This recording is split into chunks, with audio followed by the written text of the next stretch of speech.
what we do here is go back.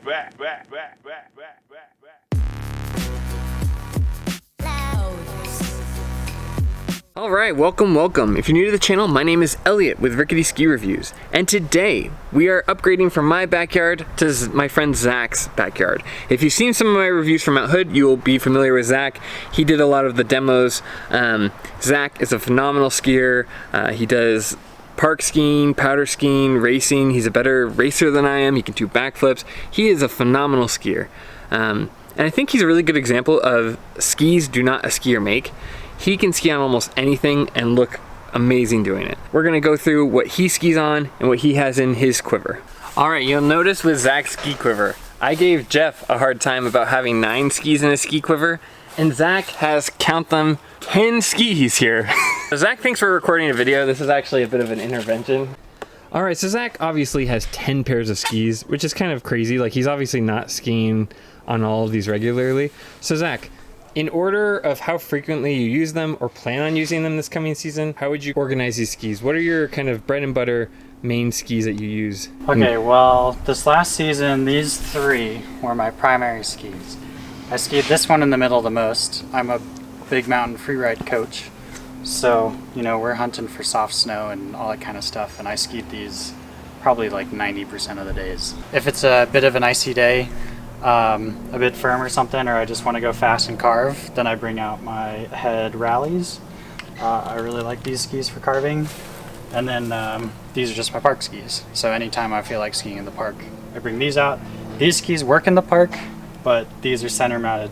They work better in the park. And these are actually the only 3 I used last year. In the middle, I've got the Atomic Access. It's from like 2011 or 2012. This model's the head iRally, and they make it every single year, and this one specifically is probably from like 2017. Head iRally, this one really replaced all of my race skis for me. It's 2017, I got this one used. It works great. I freaking love it on icy, more firm days, but also if I just feel like carving. The ski that I used the most was this Atomic Access. This one's actually from like 2012, got it from a friend who wasn't using it, and it was sitting around in his basement, but it worked great for me for 2 seasons. I finally have replaced it this year, but I might keep it around as a rock ski until it really breaks. You can see had some plastic top sheet coming off, but I use this for powder. We don't get a whole lot of snow, but I've also used it in squaw, and it did really well on wet sticky powder too. So then my last ski over here is a head Framewall. This is my park ski. I coach free ride, so sometimes going in the park, or I was a lot more in the past. Now I'm coaching big mountain. So this ski is actually the only one I brought brand new. I think it's like a 2020 model. It's really nice. It's actually more of like a pipe ski. If you're in the park only, you could use a little softer tip and tail. This one can't butter that much. It actually carves pretty well, and it hits big jumps really well too. Obviously you have a new pair of skis on the far left, the K2 Mindbender 99 Ti. Can you tell me about that? Yeah, so these are the skis I just picked up this summer on sale. Really good deal. I still need to get them mounted. They're gonna replace my bread and butter ski. Really looking forward to it. It's gonna be like a 10 or 11 year jump in ski performance. So I've demoed them. I really liked them for my ability level. You know, I grew up racing and have moved on to free ride. I feel like this ski is just right up my alley. What I was worried about was that it would be too stiff and unplayful. It still definitely has that element, but it can, you know, just as advertised, rail a turn, and it stays in a turn. Does really nice GS turns. So that was kind of the big thing. I thought on paper it's one of the heavier skis in this waist range, but when it's on your foot, 1 to 200 grams, you don't really notice it that much. So that didn't really come up as much as I thought it might when I actually tried them. My favorite thing was probably how the turns feel. It was kind of spring skiing, a little bit of slush. They floated well in there, which I expect them to. They're 99 underfoot. They can rail a turn. You know, they're super fun for that, which has a little bit of overlap with this, but the turn radius is longer, so it's more of a GS turn. I think they're a pretty advanced ski. I don't think they're super forgiving. Once you get in your turn, it's hard to get out of it if you're not an expert probably. So I would get something with maybe a little less metal in it, or more buttery in the tip or tail if you're not as advanced skier. Plus they're heavier, so you know, you got to know what you're doing just a little bit heavier, but it's going to weigh on your fatigue throughout the day. So these are actually the only powder ski, true powder ski as I've ever owned above a 100 waist. I got them used from a friend, really good deal. So Rossignol Super 7, you know, I mean, I liked them.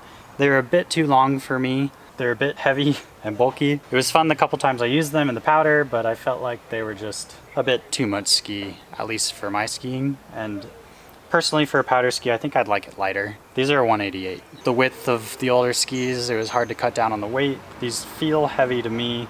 It was nice because they plow through stuff, but I don't always want to be on the bottom of the powders. It was just tough because the ski's bigger than I really need. So I'm looking to replace these with a 180 in the same waist range that's a bit lighter. Me personally looking for maybe like a QST blank, and they seem to be pretty playful. I also like to get my feet off the ground, hit jumps and stuff. Sometimes when your ski's a little bit too big and heavy, it creates some problems. All right, this ski I'm excited for you to talk about. The classic, the Volkl Race Tiger. I had a pair of these in 2006 when like they first came out. I skied on it through college. They still hold up today, though I've neglected them. But to me, you try to go sell these and no one really wants to pay more than $100 or $200. So I think for that, it's just worth keeping them. And I mean, I loved these skis so much, so they're also just kind of sentimental.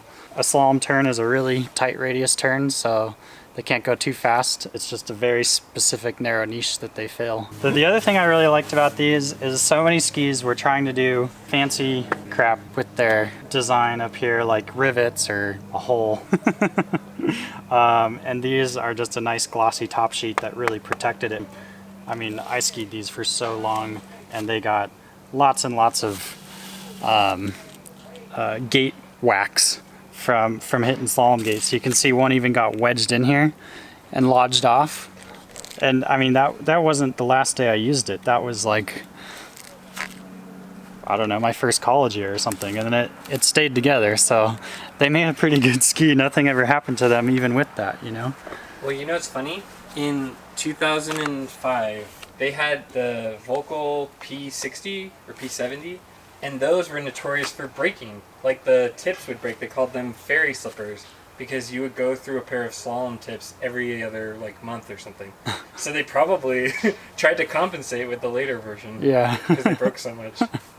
So the next ski is my GS ski. I wasn't the super strongest GS racer, so you know, I really liked getting on edge and making turns, and I wasn't super great at letting them ride and going fast. I was kind of a smaller frame guy. So, you know, originally I was actually racing on like a 181 Elan, and then I got a little stronger. I moved up to this. It's still a 188. You could go up to a 191. What I do remember is that they go very fast. You know, rather than skiing that ski or my slalom ski, I feel like this ski does a really good job at replacing both of them. The turn radius is in between those skis. It kind of feels like a slalom ski, but you can still make the fast turns with it. It's just a little bit longer radius, but it just shoots you across the hill at speed, actually pretty stiff, and it probably can't go quite as fast as those, but you can go plenty fast on these. I think these only lasted me a season or two. I got to take the bindings off of them and use those, and that was pretty economical for me. I mean, one thing you gotta be worried about when you're skiing park all the time is the edges cracking. And I don't think that's super avoidable. I know that a lot of brands these days talk about a little bit of marketing with their, you know, their edges are super hard kind of metal, but it seems to just kind of happen. I have multiple skis here that's happened on, well, park skis. I bet they're a little bit stronger, but you maybe just go a little bit longer before they crack. Next are these Icelantics Denali, because Denali on them. A bit more of my most buttery park ski. I liked the graphics. Good ski. When did you start seeing Icelantics? This looks like a very early model. Yeah, I don't know how old this one is, but I've seen Icelantic since I was like in early high school. Like I said, my buddy, I don't know if he knew the guy who started Icelantics or something, but way back in the day he had a couple and I tried some out. Back then I was mostly racing. We were kind of fooling around in the park a little bit. I didn't even have park skis. And he brought out these like short, stubby, really wide. It was the first time I'd skied a wide ski. And I didn't like them back then. I don't know if they had invented rocker yet. I didn't really like them too much back then, but skis have come such a long way, so you know, they're quite a bit different now. And because they're a park ski, they kind of just ski like a park ski. Final ski I have here, maybe a bit of a classic, hopefully a collector's item one day. Simon Dumont's Solomon Pro Model. I got this a really long time ago. So this is actually my first true park ski I ever owned. I got it from a demo shop in Tahoe after getting more into park, but I was still on a race hybrid ski at the time. I kept having problems with that ski when I was trying jumps and rails and all that kind of stuff. The one downside, which I eventually alleviated with my next ski, was that these demo bindings lifted so high off the ski are not good for park. You want your binding to be as close to the base as possible. You don't want to be lifted off of it. I really liked these skis when I first got them, but though it's a bit sentimental, most of this sheet is like fiberglass, and you can see how old it is. If you had to eliminate 7 of them, what 7 would you eliminate first? Okay, well, these 3, this one, I guess because I have my replacement, I would eliminate this. I'm keeping my heads, I'm keeping the K2 Mindbenders, and if I didn't have to ski park, I'd probably keep my race tigers, but I need something to ski park, so. All right, Zach, well now you've said it, we gotta take these 7 to the dump. We're going to the ski swap. I mean, realistically though, I should take these 3 to the ski swap and put them up for $20 and get rid of them. One thing I kind of like, which I've never done, is that since this ski has a demo binding on it, if I have a friend who's starting their journey into the ski world, I can fit their boot in there and I can teach them how to snowplow on it. If I had to pick your skis for you to keep, I would I mean, obviously these are super nice. This could do the job of like 90% of your skis, these K2 Mindbenders. Right, I mean, presumably they could even take the place of my GS ski. Yeah. If it was me, I would be like K2 Mindbender, Atomic Access, and I mean, I like these, so just probably for fun keep those. But like, you ski park, so you know, that's something you have to kind of add to your quiver. I'm always interested to see how you talk about freestyle skis, because I don't know much about them. Yeah, I mean, luckily, park skis are kind of cheap. I mean, I got these brand new for $200, and then I just moved my bindings over from another ski. So, like, even absolutely brand new, I think park skis are like $400 retail. But, you know, oftentimes you can find them at the end of a season. They've got a couple that didn't sell, but they're brand new, and there's not much different. At least in my opinion, there's not a whole lot different between them and other skis. However, like I said, these are more of a pipe ski. So, I mean, the next ones I get, I would kind of like to try a buttery ski that has a lot of rocker and tipper tail and are a bit more playful. But at the same time, I like that when I'm going to the park or going away from the park, that I can still rip some carved turns on them. You know what was really interesting too? When we demoed these, they also had the K2 Reckoner, and the K2 Reckoner was so different from the K2 Mindbender. Just like very like, it felt like really good little mogul turns or tree turns. And I kind of like what K2's done, where you could buy a pair of Mindbenders and a pair of Reckoners, and that would cover you for so much. Yeah. It could cover you for powder, it could cover you for carving, because these are really nice carving skis. The Reckoners would cover you for freestyle, and I would imagine some like glade kind of powdery skiing. It's like, they seem to be very thoughtful, because those 2 skis do a lot of this range here. That's true, yeah. The Reckoners felt a lot more like my current skis, which makes sense because these are all wood and the Reckoners are all wood, but they had an even shorter turn radius, which I do like.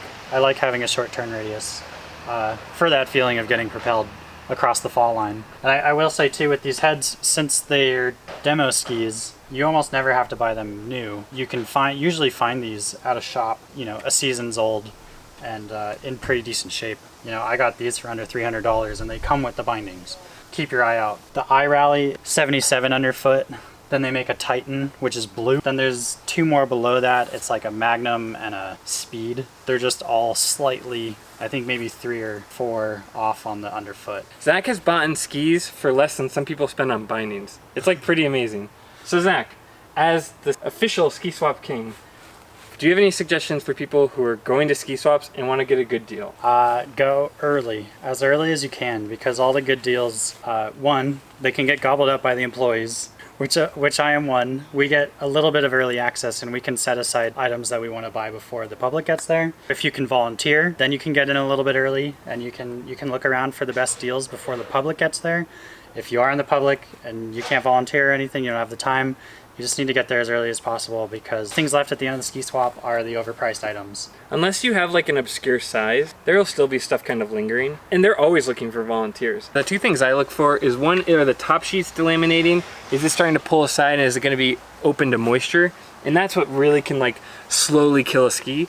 But the other thing I look on the edges to see if there's gonna be any red or any rust. Because if there's rust, it doesn't necessarily mean that the ski's shot. There might be plenty of edge left and you can just kind of tune it down. But more what that's gonna tell me is how the ski was stored. If they just kind of threw it in the garage and they're exposed to a bunch of moisture, or if they were left outside, that's gonna be the quickest way to indicate whether or not these skis were stored properly. Like, these skis of Zach's are quite old. I can hardly see, yeah, there's zero rust on these. These have been stored well during the summer. And especially on the East Coast, you want to know if you're going to have to kind of sand down the rust and resharpen them. But it's not necessarily an indicator that the ski's in bad shape, but it just tells you if they were stored properly and if you need to look more thoroughly. I mean, one of the other things I look at is that when you're looking at the base for scratches, any used ski is going to have some scratches. Specifically look for scratches that go along the edge line.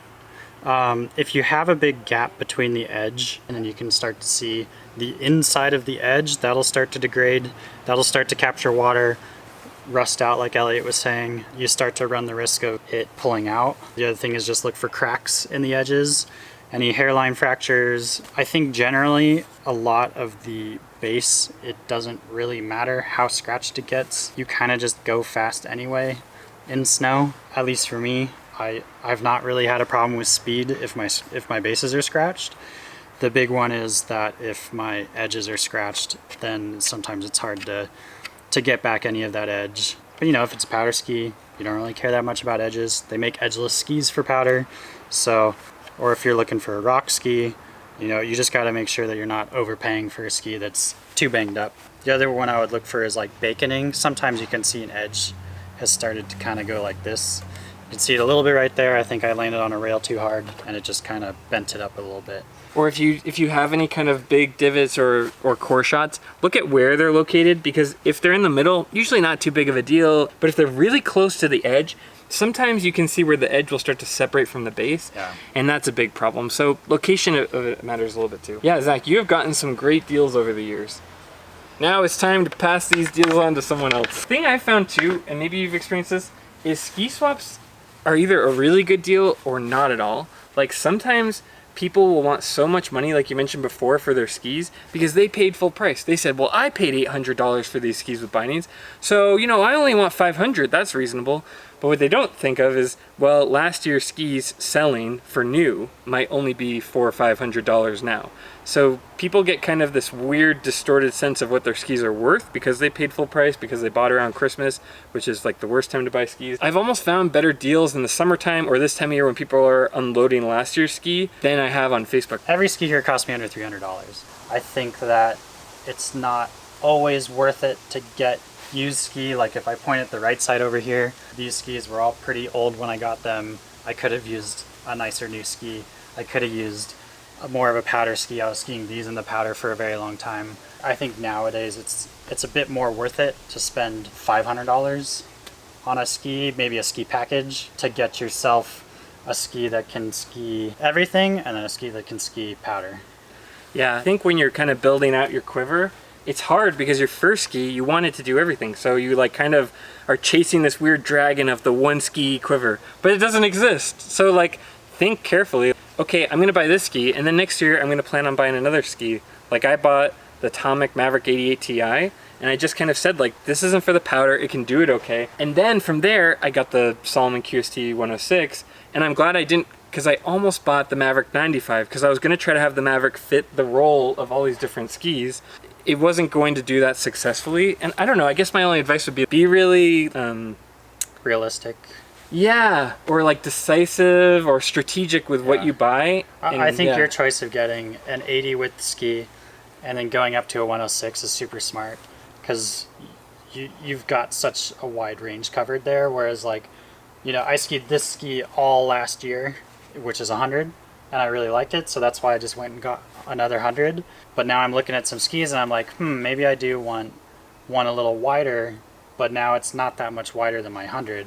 So I'm almost like, maybe I could have downsized my 99 down to the next lower, which I think is a 90 or an 87 or something like that.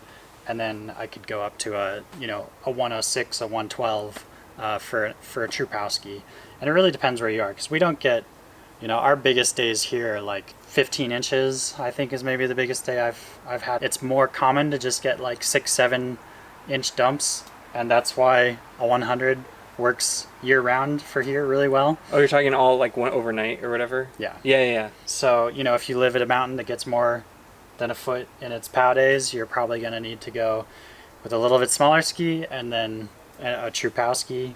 But at least here, you know, I can get away with 100 pretty well. When I first was buying skis, I guess most recently, I fell into that same trap where I bought the Stokely Storm Rider, and I was like, this Stokely Storm Rider is going to be my carving ski and my powder ski.